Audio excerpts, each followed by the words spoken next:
বর্তমানে পশ্চিমবঙ্গে মৌসুমি বায়ু প্রবেশ করলেও ইতিমধ্যে বর্ষার প্রভাব তেমন একটা দেখা যায়নি। তবে এই মৌসুমি বায়ুর প্রভাবে আগামী কয়েকদিন ধরে আবারও বজ্রবিদ্যুৎ সহ বৃষ্টির সম্ভাবনা রয়েছে। গত কয়েকদিন ইতিমধ্যেই দক্ষিণবঙ্গের বেশ কয়েকটি জেলায় ছিটেফোঁটা বৃষ্টি, কোথাও বা হালকা মাঝারি বৃষ্টি দেখা দিয়েছে। তবে উত্তরবঙ্গের একাধিক জেলায় কিন্তু ভারী বৃষ্টি রয়েছে। ইতিমধ্যে বজ্রবিদ্যুৎ সহ ভারী বৃষ্টির প্রভাবে উত্তরবঙ্গের একাধিক জেলা কিন্তু বিপর্যয়ের মুখে পড়েছে। ফলে আবারও নতুন সতর্কবার্তা জারি হয়েছে। ইতিমধ্যে আগামী 26 তারিখ পর্যন্ত উত্তরবঙ্গ এবং দক্ষিণবঙ্গের একাধিক জেলায় বজ্রবিদ্যুৎ সহ বৃষ্টি রয়েছে, সঙ্গে কোথাও কোথাও ঝোড়ো হওয়ার সম্ভাবনা রয়েছে। তো বর্তমানে উত্তরবঙ্গ বা দক্ষিণবঙ্গের কোন কোন জেলায় বজ্রবিদ্যুৎ সহ বৃষ্টিপাত হতে পারে, কোথায় কোথায় সতর্কবার্তা জারি হয়েছে, চলুন এক এক করে আপনাদেরকে জানাবো। তবে আপনি যদি আমাদের চ্যানেলে নতুন আসেন অবশ্যই চ্যানেলটিকে সাবস্ক্রাইব করে পাশে থাকবেন। চলুন শুরু করা যাক। তো এই মুহূর্তে যদি 24 তারিখের আবহাওয়ার আপডেট দেখি, সেক্ষেত্রে আমরা দেখতে পাচ্ছি দার্জিলিং, কালিম্পং এখানে বৃষ্টির তেমন কোনো সতর্কবার্তা নেই। জলপাইগুড়ি, আলিপুরদুয়ার, কোচবিহার এখানে কিন্তু বৃষ্টির সম্ভাবনা রয়েছে, ভারী বৃষ্টি হতে পারে। জলপাইগুড়িতে কিন্তু সঙ্গে ঝোড়ো হাওয়া হতে পারে, বজ্রবিদ্যুৎও হতে পারে। পাশাপাশি উত্তর দিনাজপুর, দক্ষিণ দিনাজপুর, মালদাহ এখানেও কিন্তু বজ্রবিদ্যুৎ সহ বৃষ্টি রয়েছে, সঙ্গে ঘন্টায় 30 থেকে 40 কিলোমিটার বেগে ঝোড়ো হাওয়া রয়েছে। যদি দক্ষিণবঙ্গ দেখি, এই মুহূর্তে দক্ষিণবঙ্গের একাধিক জেলায় বৃষ্টি নেই, যেমন মুর্শিদাবাদ, বীরভূম, পশ্চিম বর্ধমান, পূর্ব বর্ধমান, নদিয়া, হুগলি, হাওড়া, বাঁকুড়া, পুরুলিয়া এখানে কিন্তু বৃষ্টির সম্ভাবনা নেই। তবে যদি একটু নিচের দিকে জেলাগুলো দেখি, সেক্ষেত্রে আমরা দেখতে পাচ্ছি উত্তর 24 পরগনা, কলকাতা, দক্ষিণ 24 পরগনা, পূর্ব মেদিনীপুর, পশ্চিম মেদিনীপুর, ঝাড়গ্রাম এই কটা জেলায় কিন্তু বজ্রবিদ্যুৎ সহ বৃষ্টি রয়েছে, হলুদ সতর্কবার্তা জারি রয়েছে। এরপর যদি আমরা 25 তারিখের আবহাওয়ার আপডেট দেখি, দেখতে পাচ্ছি দার্জিলিং, কালিম্পং, জলপাইগুড়ি, আলিপুরদুয়ার, কোচবিহার এখানে কিন্তু বৃষ্টির সম্ভাবনা রয়েছে এবং জলপাইগুড়ি, আলিপুরদুয়ার, কোচবিহার এখানে ভারী বৃষ্টিপাত হতে পারে। বাকি উত্তরবঙ্গের যে 3টে জেলা রয়েছে এখানে কিন্তু বৃষ্টির তেমন কোনো সম্ভাবনা নেই। একইভাবে যদি আমরা দক্ষিণবঙ্গের দিকে চলে আসি, সেক্ষেত্রে দেখতে পাচ্ছি দক্ষিণবঙ্গের প্রত্যেকটা জেলায় এই মুহূর্তে কিন্তু বজ্রবিদ্যুৎ সহ বৃষ্টি রয়েছে। আর সেই সঙ্গে মুর্শিদাবাদ, বীরভূম, পশ্চিম বর্ধমান, পাশাপাশি যদি আমরা পূর্ব মেদিনীপুর এবং দক্ষিণ 24 পরগনা এই কটা জেলা দেখি, এখানে কিন্তু বজ্রবিদ্যুৎ সহ বৃষ্টির পাশাপাশি ঘন্টায় 30 থেকে 40 কিলোমিটার বেগে ঝোড়ো হাওয়াও হতে পারে। এরপর 26 তারিখের যদি আবহাওয়ার আপডেট দেখি, সেক্ষেত্রেও দেখতে পাচ্ছি দার্জিলিং, কালিম্পং, জলপাইগুড়ি, আলিপুরদুয়ার, কোচবিহার এখানেও বৃষ্টির সম্ভাবনা রয়েছে। একইভাবে বাকি 3টে জেলায় কিন্তু উত্তরবঙ্গে বৃষ্টি নেই, সঙ্গে দক্ষিণবঙ্গের প্রত্যেকটা জেলায় বজ্রবিদ্যুৎ সহ বৃষ্টি রয়েছে।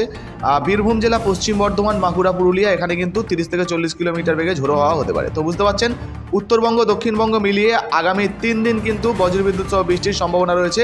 মূলত 26 তারিখ পর্যন্ত কিন্তু বৃষ্টিপাত হতে পারে। চলুন এবার রেডার অনুযায়ী আপনাদেরকে সামান্য কিছু তথ্য দেখিয়ে দিই।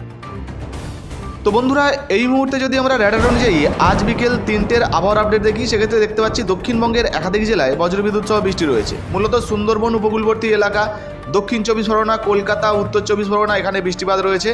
আর নদিয়া জেলার কিছু কিছু জায়গায় বৃষ্টিপাত হতে পারে, শান্তিপুরে বৃষ্টিপাত হতে পারে, চন্দননগরে হালকা মাঝারি বৃষ্টির সম্ভাবনা রয়েছে, মেদিনীপুরে বৃষ্টি রয়েছে, যেমন যদি খড়গপুর দেখেন, মেলদা দেখেন এখানে বৃষ্টি রয়েছে। সেই সঙ্গে ঝাড়গ্রামেও কিন্তু বৃষ্টি রয়েছে। পাশাপাশি বাঁকুড়া, পুরুলিয়ায় মেঘলা আকাশ থাকতে পারে, বৃষ্টির তেমন কোনো সম্ভাবনা নেই। বাকি যে সমস্ত জেলাগুলো রয়েছে দক্ষিণবঙ্গে তেমন কোনো বৃষ্টির সম্ভাবনা দেখা যাচ্ছে না, মেঘলা আকাশ থাকতে পারে। একইভাবে যদি আমরা উত্তরবঙ্গ দেখি, এই মুহূর্তে উত্তরবঙ্গের মালদায় মেঘলা আকাশ থাকতে পারে, দিনাজপুর এই সমস্ত জায়গায় মেঘলা আকাশ থাকতে পারে। তবে কোচবিহার, আলিপুরদুয়ার এই সমস্ত জায়গায় মেঘলা আকাশের পাশাপাশি বৃষ্টিপাতও কিন্তু হতে পারে মাঝে মধ্যেই। দার্জিলিং, কালিম্পং, শিলিগুড়ি এই সমস্ত জায়গায়ও কিন্তু বৃষ্টিপাতের সম্ভাবনা রয়েছে। একইভাবে যদি সময়ের পরিবর্তন করে আমরা সন্ধ্যার দিকে দেখি, সেক্ষেত্রে দেখতে পাচ্ছি সন্ধ্যার দিকেও কোচবিহার, আলিপুরদুয়ার এই সমস্ত জায়গায় বজ্রবিদ্যুৎ সহ বৃষ্টির সম্ভাবনা রয়েছে হালকা মাঝারি। তবে দক্ষিণবঙ্গে এই মুহূর্তে তেমন কোনো বৃষ্টির সম্ভাবনা নেই। এরপর যদি 25 তারিখে যাই, 25 তারিখে সকালের দিকে তেমন কোনো বৃষ্টির সম্ভাবনা নেই।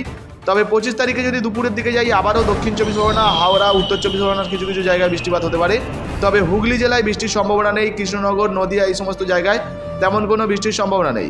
কাটোয়ায় বৃষ্টির সম্ভাবনা নেই, তবে দুর্গাপুরে হালকা মাঝারি বৃষ্টিপাত হতে পারে। বাঁকুড়া, পুরুলিয়া এই সমস্ত জায়গায় হালকা মাঝারি বৃষ্টিপাত, বজ্রবিদ্যুৎ সহ বৃষ্টি, ঝোড়ো হাওয়া কিন্তু বইতে পারে।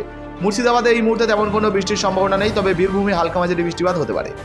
একইভাবে যদি মালদা দেখি, মালদায় কিন্তু মেঘলা আকাশ থাকতে পারে, বজ্রবিদ্যুৎ সহ বৃষ্টির সম্ভাবনা রয়েছে। দিনাজপুরেও কিন্তু বৃষ্টিপাত হতে পারে। কোচবিহার, আলিপুরদুয়ার এখানেও কিন্তু বৃষ্টির সম্ভাবনা রয়েছে। সঙ্গে যদি আমরা শিলিগুড়ি, দার্জিলিং, কালিম্পং এই সমস্ত জায়গা দেখি, এখানেও কিন্তু বজ্রবিদ্যুৎ সহ বৃষ্টি, হালকা মাঝারি বৃষ্টির সম্ভাবনা রয়েছে। পরবর্তীতে আবারও যদি সন্ধ্যার দিকে যাই, সেক্ষেত্রে দেখতে পাচ্ছি আবারও কিন্তু বৃষ্টির সম্ভাবনা কমে যাচ্ছে এবং দক্ষিণবঙ্গে এই মুহূর্তে তেমন কোনো বৃষ্টি নেই বললেই চলে। এরপরে যদি 26 তারিখের দিকে যাই, সেক্ষেত্রে দেখতে পাচ্ছি 26 তারিখে আবারও সকালের দিকে মেঘলা আকাশ থাকতে পারে এবং দুপুরের দিক থেকে কিন্তু আবারও বৃষ্টির সম্ভাবনা রয়েছে। মূলত যদি আমরা সুন্দরবন উপকূলবর্তী এলাকা দেখি, দক্ষিণ 24 পরগনা, উত্তর 24 পরগনা এই সমস্ত জায়গায় বজ্রবিদ্যুৎ সহ বৃষ্টির সঙ্গে ঝোড়ো হাওয়া হতে পারে। হাওড়া, হুগলি এই সমস্ত জায়গা, কৃষ্ণনগর, শান্তিপুর এখানেও বৃষ্টিপাত হতে পারে। মুর্শিদাবাদের কিছু জায়গায়ও কিন্তু বৃষ্টি হওয়ার সম্ভাবনা রয়েছে। কাটোয়াতে বৃষ্টিপাত হতে পারে। দুর্গাপুরে তেমন কোনো বৃষ্টির সম্ভাবনা নেই। তবে যদি বাঁকুড়া পুরুলিয়া দেখি এখানেও কিন্তু বৃষ্টির সম্ভাবনা নেই। মেদিনীপুরের কিছু কিছু জায়গায় বৃষ্টিপাত হতে পারে, ঝাড়গ্রামের কিছু কিছু জায়গায় বৃষ্টিপাতের সম্ভাবনা রয়েছে। একইভাবে যদি আমরা বীরভূম দেখি, বীরভূমে এই মুহূর্তে বৃষ্টির সম্ভাবনা নেই। মালদায় মেঘলা আকাশ থাকার সম্ভাবনা রয়েছে দুপুরের আপডেট অনুযায়ী 26 তারিখে। দিনাজপুরেও কিন্তু তাই। কোচবিহার, আলিপুরদুয়ার এই সমস্ত জায়গাতেও কিন্তু দুপুরের আপডেট অনুযায়ী বৃষ্টির সম্ভাবনা রয়েছে। দার্জিলিং, শিলিগুড়ি, জলপাইগুড়ি, কালিম্পং এখানেও কিন্তু বৃষ্টির সম্ভাবনা রয়েছে। আবারও যদি সন্ধ্যার দিকে যাই, সেক্ষেত্রে দেখতে পাচ্ছি আবারও উত্তরবঙ্গে কিন্তু এই মুহূর্তে সন্ধ্যায় তেমন কোনো বৃষ্টির সম্ভাবনা দেখা যাচ্ছে না। তবে যদি বাংলাদেশ দেখি, বাংলাদেশের কিছু কিছু জায়গায় কিন্তু বৃষ্টিপাত হতে পারে। সেই সঙ্গে যদি আমরা আবারও দক্ষিণবঙ্গের দিকে চলে আসি, বর্ধমান, শান্তিপুর, চন্দননগর, আরামবাগ, কলকাতা, দক্ষিণ চব্বিশ পরগনা, হাওড়া, হুগলি এই সমস্ত জায়গা, খড়গপুর, বেলদা, কন্টাই, চাকুলিয়া এই সমস্ত জায়গা, এখানে কিন্তু এই মুহূর্তে তেমন কোনো বৃষ্টির সম্ভাবনা দেখা যাচ্ছে না। সেই সঙ্গে যদি আমরা বাঁকুড়া, পুরুলিয়া দেখি, এখানেও কিন্তু বৃষ্টির সম্ভাবনা এই মুহূর্তে দেখা যাচ্ছে না। তো বুঝতে পারছেন, মূলত ছিটেফোঁটা বৃষ্টিপাত হতে পারে আগামী 2 থেকে 3 দিন, অর্থাৎ 26 তারিখ পর্যন্ত কিন্তু বৃষ্টির পূর্বাভাস রয়েছে। দুপুর থেকে বিকেল বা সন্ধ্যা পর্যন্ত কিন্তু বৃষ্টি হওয়ার সম্ভাবনা রয়েছে। এই মুহূর্তে এই ভিডিওটা আপনি কোন জেলা থেকে দেখছেন অবশ্যই নিচের কমেন্ট বক্সে কমেন্ট করে জানাবেন।